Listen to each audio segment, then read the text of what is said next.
On this episode of the Black Boss Ladies platform, I think between the women of the North and the Negroes of the South all thinking about rights, you white men gonna be in a fix pretty soon. Welcome to the Black Boss Ladies platform, the place where legacies live. Sojourner Truth, formerly known as Isabella Bomfree, was a former enslaved person who emerged as a passionate advocate for various causes in the 19th century. She passionately championed abolition, temperance, and civil rights and women's rights. Her remarkable efforts during the Civil War even led to a meeting with President Abraham Lincoln in 1864, highlighting her significance and her influence in the fight for human rights during that era. Born into slavery in Dutch-speaking Ulster County, New York in 1797, Truth endured the hardships of being bought and sold multiple times, enduring grueling physical labor and brutal punishments. Her love for a fellow enslaved person named Robert was thwarted by her master, and she was forced into marriage with another slave named Thomas, with whom she had 5 children.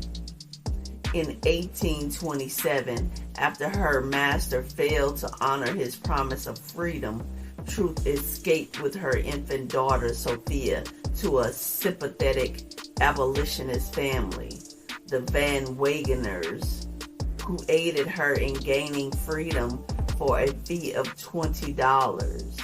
She also successfully fought for the return of her 5-year-old son, Peter, who had been illegally sold into slavery in Alabama. In defiance of her harsh treatment, Truth asserted to her former master, "I did not run away.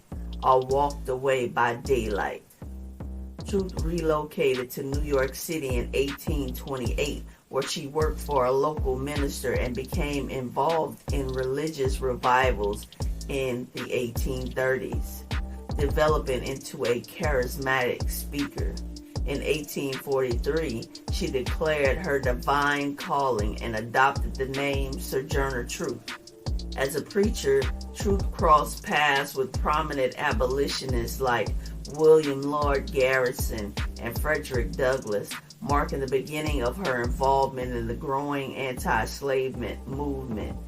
By the 1950s, she also became an advocate for women's rights, despite her inability to read or write. In 1850, she dictated her autobiography, The Narrative of Sojourner Truth, to Oliver Gilbert, achieving national recognition and financial support through its sales. She collaborated with women's rights activists such as Susan B. Anthony and engaged in the temperance movement, passionately supporting both causes. In 1851, Truth embarked on a lecture tour culminating in her famous speech, "Ain't I a Woman?" at a women's rights conference in Akron, Ohio. Well, children,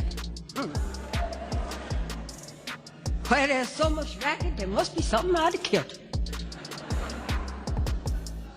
I think between the women of the North and the Negroes of the South all thinking about rights, you white men gonna be in a fix pretty soon. What was all this talking about? This man over there, yes, he said women have to be helped into carriages, lifted over ditches, and to have the best place everywhere. Well, nobody ever helped me in no carriage, over no mud puddles, or gives me any best place, and ain't I a woman? Look at me. Look at my arms. I done plowed and planted and gathered into barns, and no man could have me. And ain't I a woman? then they talk about this thing in the head, but I'm not going there yet, because I want to tell you that I done birthed 13 children and saw them most all sold out to slavery. And when I cried out with a mother's beat, none but Jesus heard me, and ain't that a woman. Then they talks about this thing in the head. What's what they call it? They call it intellect. Intellect, that's it, sugar. What's that got to do with women's rights or Negroes' rights?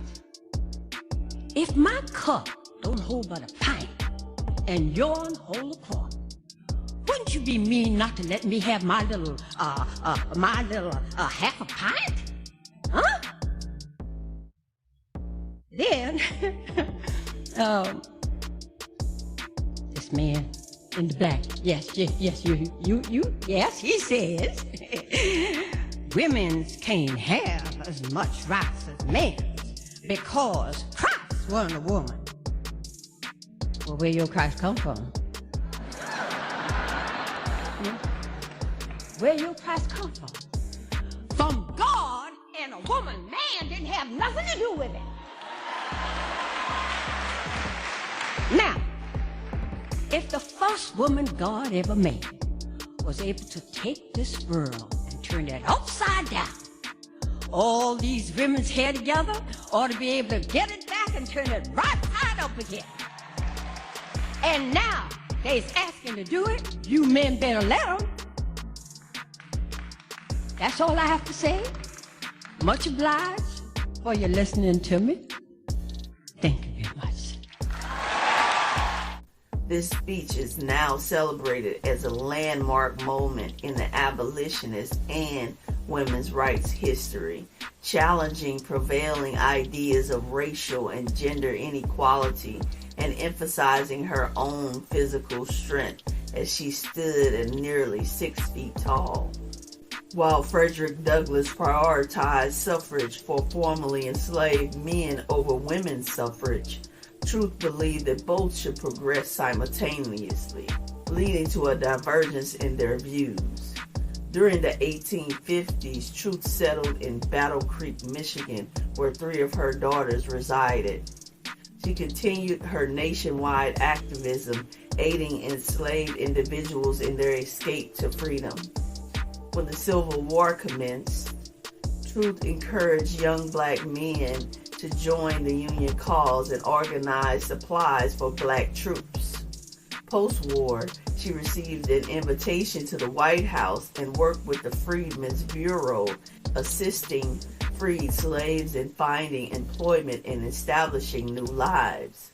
While in Washington, D.C., she actively opposed segregation, even taking a streetcar conductor to court when he attempted to block her, ensuring his arrest and legal victory. In the 1860s, she collected thousands of signatures on a petition advocating for land for freedmen, although Congress did not take action on the matter. Truth spent her final years residing with her daughters in Michigan, leaving behind a lasting legacy as a tireless advocate for human rights in the 19th century. Sojourner Truth is truly a Black Boss Lady, and her legacy will live on the Black Boss Ladies platform. Thank you for joining us on the BBL Platform Podcast, the place where legacies live. We hope you will join us on our next inspirational journey to success. Be sure to rate, like, and subscribe to our show. For more information, please visit our website at theBBLplatform.com.